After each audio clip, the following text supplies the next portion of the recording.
guys, welcome back to the Daily Dreamer. Thanks so much for coming and hanging out with me today and sharing a dream or two. Okay, so I had a dream the other night and I want to share this with you. A lot of times when you dream, there are many different ways and forms that the dream can take on its appearance.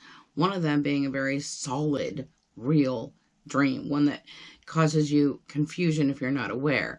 Okay, and I had one of those dreams the other night, so I thought I would share that with you. So let's go ahead and start, shall we?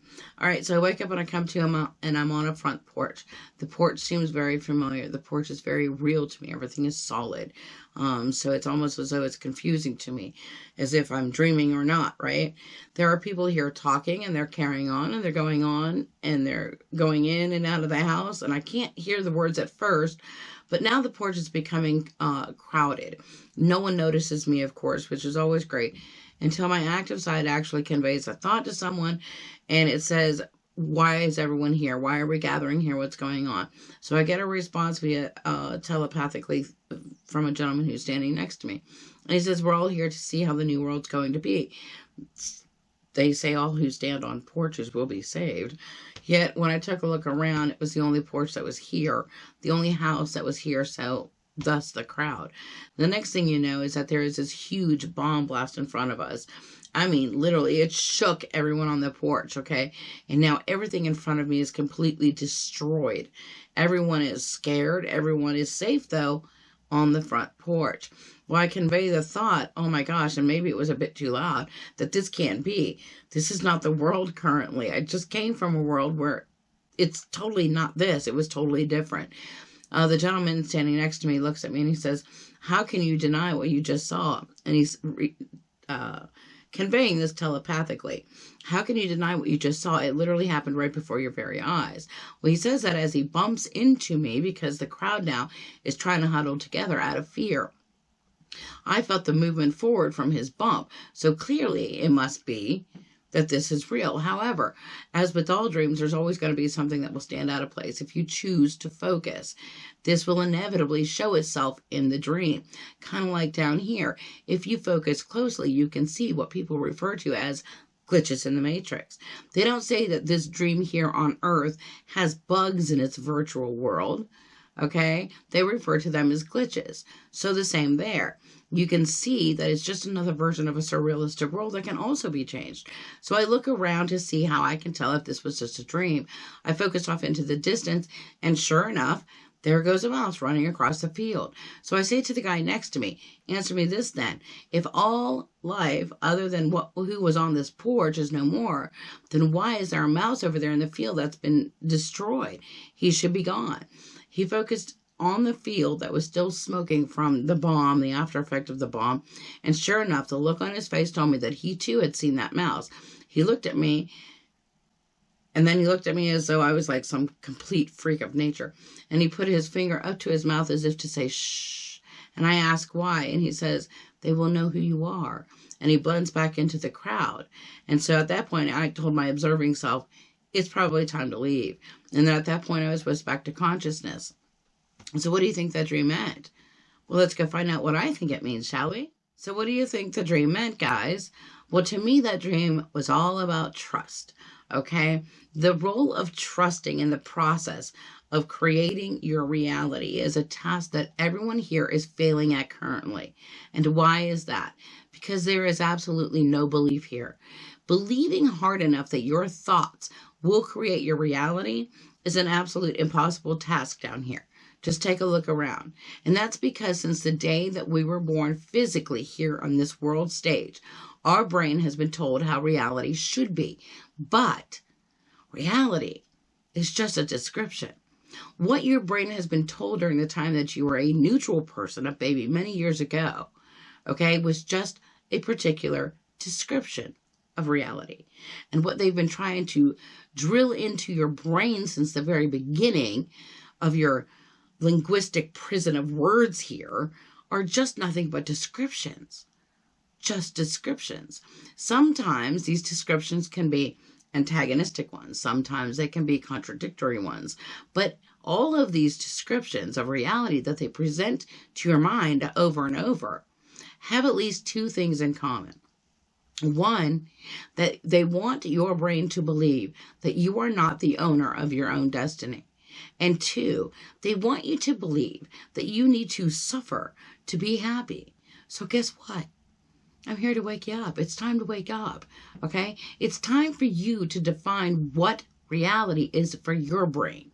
It's time for you to take control of your life. Take responsibility. You are the only one in control of your own destiny. When you really believe in something, let's think about this. When you fall in love with something, there is absolutely nothing that anyone can do that's going to change your mind, is there? Nope. And you want to know why? Because under will, love is law. Love creates reality. You just have to believe hard enough. So as a distraction from having you believe hard enough in yourself and in loving yourself, they have us all believing hard enough in a cause outside anything but our own higher selves. And that's the problem. We are representing every other hood but our own. But you can break through from all that. You can stop the distraction process, but you have to allow yourself to be open to do it. You have to be open enough to forget everything that you were taught. They play off words here in this world to confuse you. And it works because most people out there are so confused. It's like they're just walking zombies, right? They're just mindless. That's what they are. We just trust. We just go with the flow. On anything that we're given, information, technology, we do that so that we can elevate our intellectual minds, so that we can form those words. I'm smart. I saw it on the news. I'm smart. I read it here. I'm just so smart. But let's see how smart you really are. Okay, if I told you that your reality was distorted, manipulated, you would laugh at me. If I told you that I could manipulate your mind to believe something I wanted, but also have you think that it was all your idea, you would laugh at me because you would feel as though you are smart. Well, folks, guess what? It's not because you're not smart.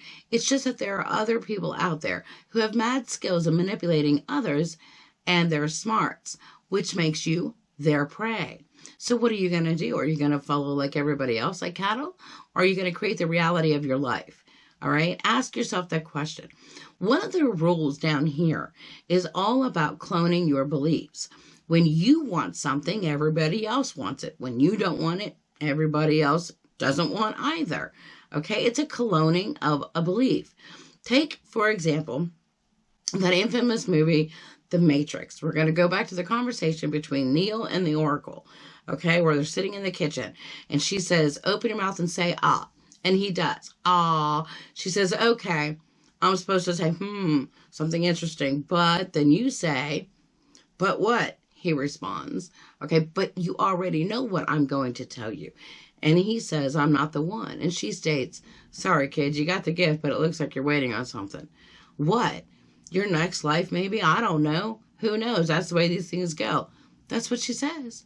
Now, take a moment and realize that the Oracle didn't tell Neo that he was not the one. No, that's what he told her.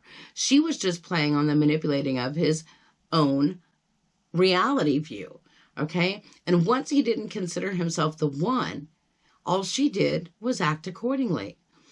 And then at that point, what came from that was the conformist description of reality.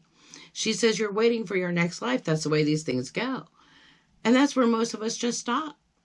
We allow that type of manipulation because we are unaware that it's happening. So we believe we won't be the one because she said so. But she didn't. We said so. The Oracle simply just allowed the description of what Neo thought was reality to continue. It's not hard to get caught up into this, guys. It's what the powers of be do. They do this well, okay? So, who do you believe if it's all supposed to be a sham? Who can you trust if everyone out there is playing off words to confuse? Now, how about yourself for once? But how do you do this? How do you break free from the world that has you completely distracted via their conformed description of reality?